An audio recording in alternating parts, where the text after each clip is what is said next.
Alright, this is it. I think this is going to be my first proper video blog post. Gone back in time here.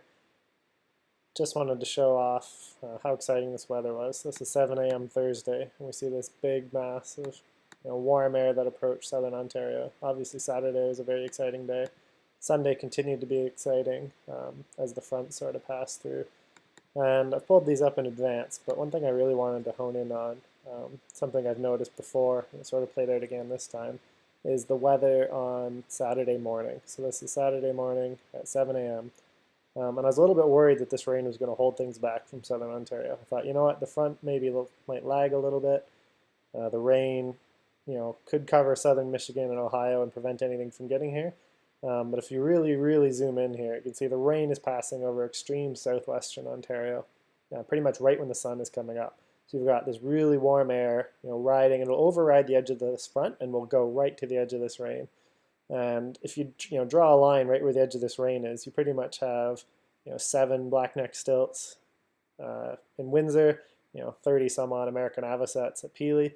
And I've seen this before. It played out again. I think some of these birds, perhaps they're really strong flyers like shorebirds, are riding the very edge of this wind. Perhaps they can outpace the front. So they get somewhere near this rain and they decide, you know what, I'm just going to go with the flow here, stay on the edge of this rain, and see where I land in the morning. And especially a bird like an avocet, they say, I'll just recorrect and go to the prairies the next day.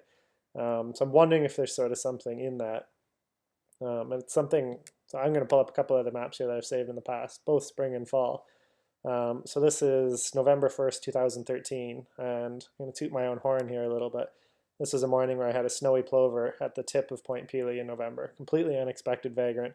The winds were out of the west from extreme distances, and the rain passed over the park pretty much at the exact same time.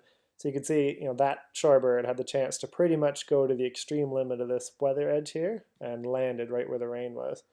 If I were to pull up another example that really, really showed this really, really well, this is the remnants of Hurricane Sandy. So this is October 30th, 2012.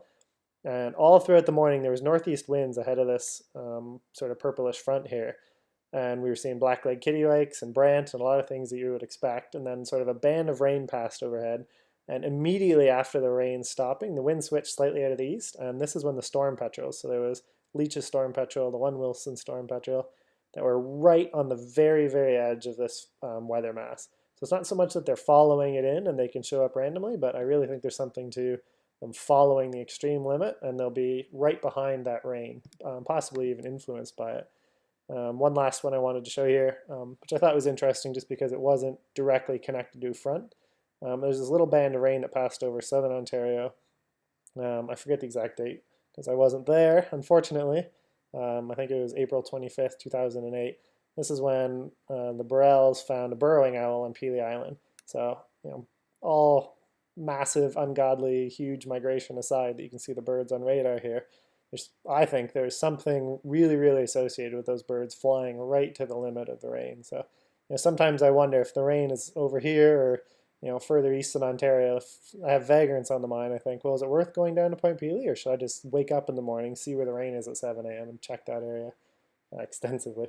I've never done it. I'd rather just go birding somewhere I know is a good place, but just something I wanted to convey here in the video is there's something to that. It seemed to have played out again, and of course made many people's day with incredible, exciting observation of 7 blackneck stilt. In terms of weather, I'm just going to scoot ahead here since most of that really exciting weather is behind us for the short term, and just see what is going to unfold. The earlier video we talked about how there's a chance on Wednesday for things to get interesting. Some model runs show a lot of rain in the way. This latest one is reasonably favorable. I think we're going to have another 12 to 24 hours of pretty good weather. A little more rain associated with this. The last one looked like this a couple days out and then got better and better. So hopefully we can have another little spurt of migration vagrants. Depending on how this rain unfolds here, this front looks really broad and looks like it will be blocking, but this isn't exactly how it's going to play out. You're going to have various elements that are either more powerful or less powerful than this depicts, because the resolution is fairly weak on this. So if a band of rain forms just on the north shore of Lake Erie, that's when you get huge numbers of birds. If it forms on the south, it blocks. So Wednesday has a little system that scoots by that's interesting, and then there's another one right behind it on Thursday. which I think is neat from a birding perspective, because in reality it's two different air masses and two different weather systems that could be bringing some birds through here. It's going to cut really close, so be interesting to see if it works in our favor, if it just doesn't quite hit our area. And then going ahead even further, you can see these lows sort of spin out a little south of the Great Lakes in this model run. This weather event is really odd to me. Things really slow down as the jet stream and the polar vortex weaken as we go into the sort of boreal spring and early summer. But we have two little low pressure centers here, and looks like a fairly large rain-free channel coming from the Gulf right into southern Ontario. But you can also see you're right near the freezing line here. So this blue line skirting the north shore of Lake Ontario is where you get below zero.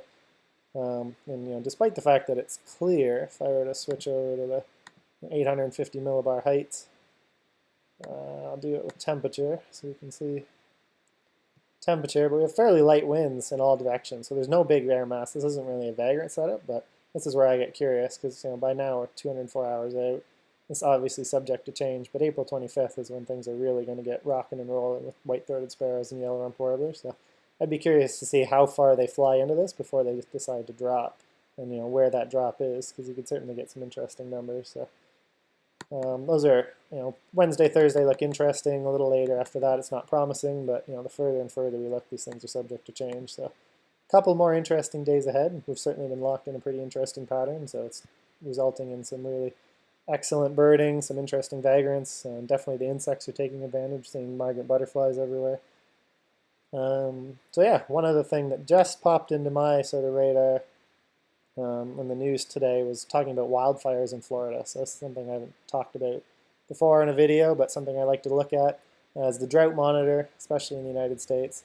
Looks like there's a short-term sort of approaching severe drought throughout much of central Florida. Historically, that's been a setup. It's not very extensive at this time, so it could get a little more severe before it gave us any sort of impacts. But the more drought we see in the southeast has been associated with things like wood storks moving north.